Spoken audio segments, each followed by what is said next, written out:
America के secretary state Antony Blinken जो है वो मिडिल ईस्ट के दौरे पर निकल गए हैं और एंटोनी ब्लिंकन ने ये कहा है कि हम किसी सूरत भी ईरान को न्यूक्लियर वेपन्स हासिल नहीं करने देंगे। इस हवाले से उन्होंने मिडिल ईस्ट के मुख्तलिफ ममालिक और उनके हुक्मरानों से बातचीत करनी है और ईरान के ऊपर मुमकिना तौर पर जो जारियत की गई है इजराइल की जानिब से इसके ऊपर रोशनी भी डालनी है। और ऐन मुमकिन है कि सऊदी अरेबिया और जो मुत्तहदा अरब अमारात है ये इस मीटिंग के अंदर इजराइल के या इजराइल के बाहर हो सकती है, वहां पर ये जाएंगे क्योंकि मिस्र के अंदर भी एंटोनी ब्लिंकन ने जाना है, वहां पर मीटिंग्स अरेंज हो रही हैं।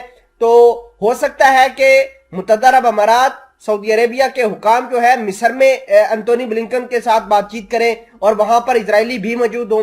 खैर, एंटोनी ब्लिंकन और सदर बाइडन ने एक मुश्तरका एलानिया जारी किया है जिसके अंदर कहा है कि ईरान के ऊपर हमला करने के जितने भी ऑप्शंस हैं उनको अच्छे तरीके से हम एनालाइज कर रहे हैं। हाल फिलहाल के अंदर नेगेव डेजर्ट के अंदर जो कि इजराइल के अंदर मौजूद है, अमेरिका ने अपनी 4500 के करीब फौजी वहां पर भेजे थे जिन्होंने इजरायलियों के साथ मिलकर मिलिट्री ड्रिल की और मिलिट्री ड्रिल जैसे ही खत्म हुई वैसे ही ईरान के ऊपर अस्फहान के ऊपर अटैक हो गया। अब इजराइल इस हमले के बाद बहुत ज्यादा खुश है और खुश इस वजह से है कि उसने उस प्रोडक्शन यूनिट को उड़ाया है जो ईरान सीरिया के रास्ते मॉस्को को ड्रोन फराहम कर रहा था। और नाज़रीन ग्रामी, इस खबर के आने के बाद जो है वो नेतन्याहू ने ऐलान किया है कि हमने जो अपने वेस्टेड इंटरेस्ट थे उनको अचीव कर लिया है। अब नेगेव डेजर्ट की जो मिलिट्री ड्रिल है इससे इजराइल को बड़ा ज्यादा फायदा हुआ है।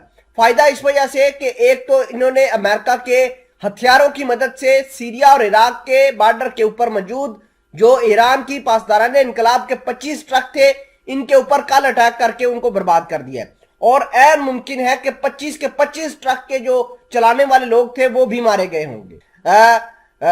एंटोनी ब्लिंकन ने यह भी कहा है कि अमेरिका की फौजी कोशिशों का बुनियादी मकसद ईरान की बढ़ती हुई ताकत को रोकना है। उन्होंने खास तौर पर इजराइल के साथ अमेरिका की मुश्तरका फौजी मशकों का हवाला दिया है और कहा है कि हम इस तरह के काम अगले लेवल के ऊपर जाकर करेंगे। एंटोनी ब्लिंकन ने ऐलान किया कि वो मकबूजा फलस्तीनी इलाकों में बढ़ती हुई कशीदगी को कम करने के लिए इजरायली और फलस्तीनियों के साथ बातचीत करने को तैयार है।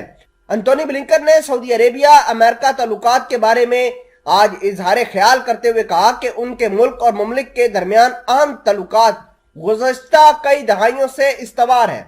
उन्होंने सऊदी अरेबिया की जानिब से रूस की जंग के मुकाबले में यूक्रेन की माली इमदाद का जिक्र भी किया। अमेरिकी वजीर खारजा ने कहा कि सऊदी अरेबिया ने अक़वाम मुत्तहिदा की जनरल असम्बली में यूक्रेन में रूस की जंग के खिलाफ वोट दिया था। उन्होंने सऊदी अरेबिया के साथ ताल्लुकात में मुश्तरका मफादात और इक़्तिदार की अक्कासी करने की जरूरत पर जोर दिया।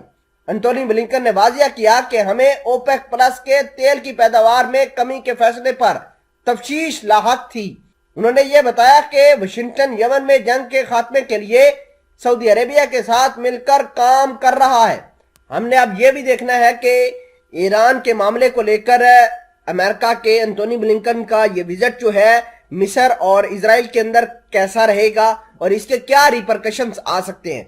हमने पहले देखा कि 4 रोज कबल CIA के चीफ जो अमेरिका की CIA है उन्होंने यरूशलेम का विजिट किया और उसके फौरन बाद ही विजिट खत्म होने के बाद ही ईरान की अस्फहान के ऊपर अटैक हो गए। अब अमेरिका ये चाहता है कि वो अपने कंधों से बोझ उठा के इजराइल के ऊपर डाले और कहे कि अटैक तो इन्होंने किया है, हमने कोई सपोर्ट नहीं किया। लेकिन आपको यह भी बता दें कि पर्शियन गल्फ के अंदर ईरान अमेरिका और इजराइल के टारगेट्स को बर्बाद करने की भरपूर कोशिश करेगा।